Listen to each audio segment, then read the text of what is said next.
ये पैगाम है भारत के हर कंटेंट क्रिएटर के नाम। जय भीम बड़ा सीधा हंसी, जय भीम। तैयार हो जाइए to unleash yourself. Jai Bhim app available on the play store and apple app store.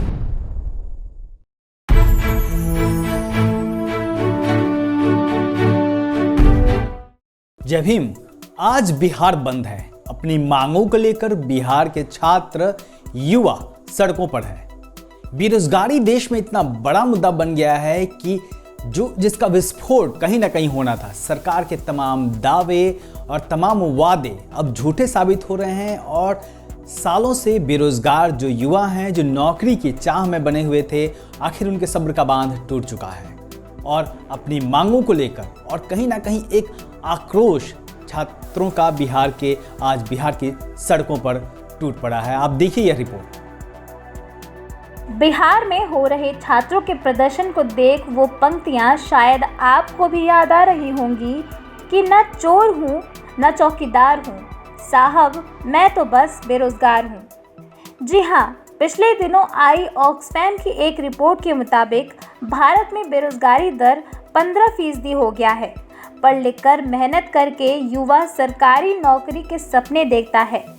वहीं जो छात्र आर्थिक तंगी से जूझ रहे होते हैं, उनके पास एक ही विकल्प होता है, जो है सरकारी नौकरी। लेकिन सही मायनों में तो सरकारी नौकरियों के नाम पर एक लंबी तैयारी, एक लंबा इंतज़ार, कुछ खोखले वादे और सरकार की लाठियां ही मिलती हैं।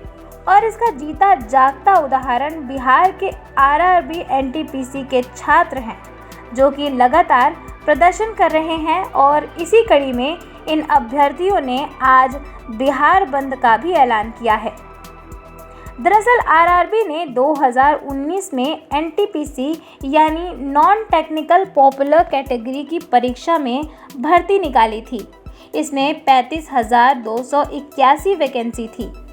24,281 पद ग्रेजुएट और 11,000 पद अंडर ग्रेजुएट के लिए थे और इन्हें 5 लेवल यानी 2, 3, 4, 5, 6 में बांटा गया था। अलग अलग लेवल में योग्यता और योग्यता के हिसाब से अलग अलग तनख्वाह भी तय थी। जैसे लेवल 2 जॉब के लिए 12वीं पास होना ज़रूरी था और इसमें 19,000 तनख्वाह तय थी। इसी तरह लेवल 6 के लिए ग्रेजुएट होना ज़रूरी है और इसमें 35,000 तनख्वाह थी। परीक्षा मार्च 2020 में होनी थी, लेकिन कोरोना महामारी की वजह से आगे बढ़ गई। इसके बाद दिसंबर 2020 से जुलाई 2021 के बीच ये परीक्षा हुई। 14 जनवरी 2022 को इसका रिजल्ट आया। इसमें 7,05,446 छात्र पास हुए, यानी 35,000 पदों के लिए 20 गुना ज़्यादा अभ्यर्थियों ने दूसरे राउंड के लिए क्वालिफाई कर लिया। परीक्षा देने वाले उम्मीदवारों का आरोप है कि ज़्यादा क्वालिफिकेशन वाले लोग भी लेवल 2 जॉब के लिए एग्ज़ाम में बैठ रहे हैं। वहीं अधिकारियों का कहना है कि ज़्यादा क्वालिफिकेशन वालों को कम योग्यता वाली जॉब के एग्ज़ाम में बैठने से नहीं रोका जा सकता। रेलवे का कहना है कि 20 गुना ज़्यादा अभ्यर्थी पास हुए हैं, लेकिन अभ्यर्थियों का आरोप है कि इसमें उन ग्रेजुएट छात्रों को भी शामिल कर लिया गया है जिन्होंने अंडर ग्रेजुएट में भी क्वालिफाई किया है। उनका कहना है कि ऐसे तो कभी उनका सिलेक्शन नहीं होगा, क्योंकि ग्रेजुएट उनसे ज़्यादा सक्षम हैं। वहीं इस पर रेलवे का तर्क है कि ऐसा इसलिए किया गया ताकि एक भी पद खाली न रहे। रेलवे ने यह भी कहा है कि जब फाइनल रिजल्ट आएगा तो 35,281 पदों की भर्तियों की लिस्ट होगी। किसी भी उम्मीदवार को एक से ज़्यादा पद पर नियुक्त नहीं किया जाएगा।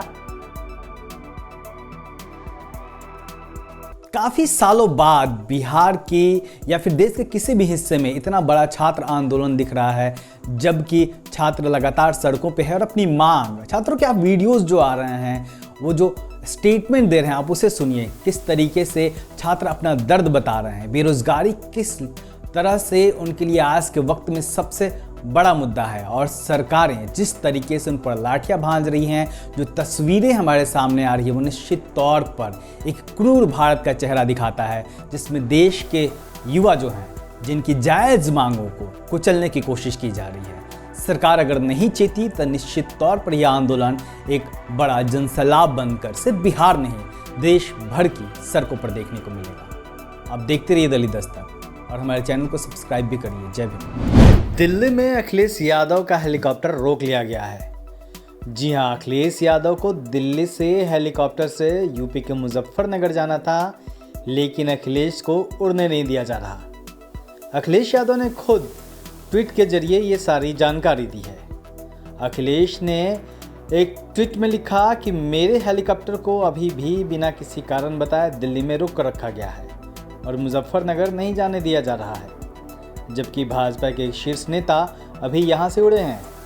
हारती हुई भाजपा की ये हताशा भरी साजिश है, जनता सब समझ रही है। इस ट्वीट के साथ अखिलेश ने अपनी तस्वीर भी साझा की है, जिसमें वो हेलीकॉप्टर के सामने खड़े हैं। अखिलेश यादव के इस ट्वीट के बाद मामला गर्मा गया। सोशल मीडिया पर लोग भाजपा और केंद्र सरकार की लानत मनानत करने लगे, जिसके बाद अखिलेश यादव को आखिरकार मुजफ्फरनगर जाने का आदेश मिल गया और अखिलेश अपने हेलीकॉप्टर पर उड़ के मुजफ्फरनगर पहुंच गए, जहां उन्होंने रालोद के अध्यक्ष चौधरी जयंत चौधरी के साथ मिलकर प्रेस कॉन्फ्रेंस की और अपने तमाम बातों को रखा। निश्चित तौर पे यह एक जिस तरीके से उत्तर प्रदेश का चुनाव नज़दीक आता जा रहा है, पार्टियां एक दूसरे को रोकने के लिए हर तरह के हथकंडे अपना रही हैं।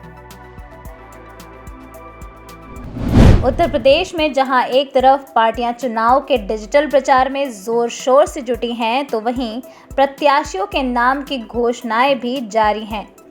इसी कड़ी में बसपा ने अपने प्रत्याशियों की सूची जारी की है। बीएसपी द्वारा जारी प्रेस विज्ञप्ति में बसपा ने विधानसभा सीटों पर प्रत्याशियों के नाम को फाइनल कर दिया है, जिसकी कॉपी बीएसपी सुप्रीमो मायावती ने अपने ऑफिशियल ट्विटर पर भी शेयर किया है। जारी प्रेस विज्ञप्ति के अनुसार बीएसपी ने 16 जिलों के 53 विधानसभा सीटों पर प्रत्याशी घोषित किए हैं। बीएसपी की इस सूची के मुताबिक हाथरस की 3 सीटों, फिरोजाबाद की 5, कासगंज की 3, एटा और मैनपुरी की 4-4 सीटों, तो वहीं फर्रुखाबाद की 2, कन्नौज और इटावा की 3-3 सीटों पर प्रत्याशी उतारे हैं। इसके अलावा औरैया की 2, कानपुर देहात की 3, कानपुर नगर की 9 सीटों, जालौन की 3, झांसी की 4, ललितपुर और हामिरपुर की 2-2 सीटों और महोबा के लिए प्रत्याशियों के नाम घोषित किए हैं। इसके साथ ही जहां एक तरफ मायावती ने सभी प्रत्याशियों को शुभकामनाएं दी हैं, तो वहीं दूसरी ओर बिहार में आरआरबी एनटीपीसी वाले मामले में सरकार की आलोचना भी की और बेरोजगारी के मामले पर खूब कटाक्ष किए। आइए इस लिस्ट पर एक बार नजर डालते हैं।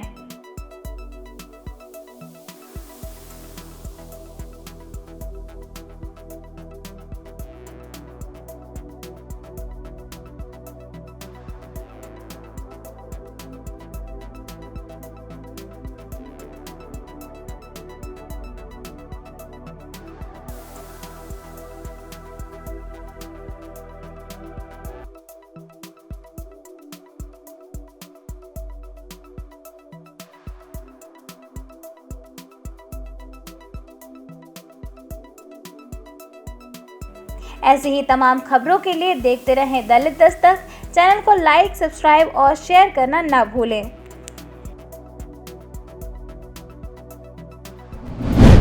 26 जनवरी यानी गणतंत्र दिवस के दिन मंच से डॉक्टर अंबेडकर की तस्वीर को हटा देने का मामला सामने आया है। मामला कर्नाटक का है और इस घटना के सामने आने के बाद लोग गुस्से में हैं और डॉक्टर अंबेडकर की तस्वीर हटाने वाला कोई ऐरा गैरा आदमी नहीं बल्कि एक जज था। दरअसल कर्नाटक के रायचूर में सैकड़ों लोगों ने जिला जज के खिलाफ सड़कों पर उतरकर विरोध प्रदर्शन किया। प्रदर्शनकारियों का आरोप है कि रायचूर के डिस्ट्रिक्ट कोर्ट परिसर में गणतंत्र दिवस के दिन राष्ट्रीय ध्वज फहराने से पहले डिस्ट्रिक्ट और सेशन जज ने यहां रखी डॉक्टर अंबेडकर की तस्वीर हटवा दी। इसके बाद 27 जनवरी को रायचूर में वकीलों, छात्रों, कांग्रेस और जनता दल एस के नेताओं ने भारी विरोध प्रदर्शन किया। प्रदर्शनकारियों ने करीब 5 घंटे तक सड़क जाम करके रखा। इस दौरान प्रदर्शनकारियों ने अतिरिक्त उपायुक्त के वाहन को भी घेर लिया और पुलिस को भारी मशक्कत करनी पड़ी। वकीलों का आरोप है कि रायचूर के डिस्ट्रिक्ट कोर्ट परिसर में गणतंत्र दिवस पर झंडारोहण होना था। इस दौरान डिस्ट्रिक्ट जज ने जब महात्मा गांधी के साथ डॉक्टर अंबेडकर की रखी फोटो देखी तो उन्होंने इसे हटाने के लिए कहा और जब फोटो हटा दी गई तब उन्होंने झंडारोहण किया। जज के इस फैसले से जजों का एक ग्रुप नाराज हो गया और इसके खिलाफ जमकर विरोध प्रदर्शन शुरू हो गया। लेकिन यह अजीब है कि जिस डॉक्टर अंबेडकर ने भारत के संविधान में अपनी सबसे बड़ी भूमिका निभाई और जिन्होंने संविधान की कॉपी राष्ट्रपति को पहली बार सौंपी, उन्हीं की तस्वीर देश के एक जज के द्वारा हटा दी गई। Bureau report, Delhi Dastak.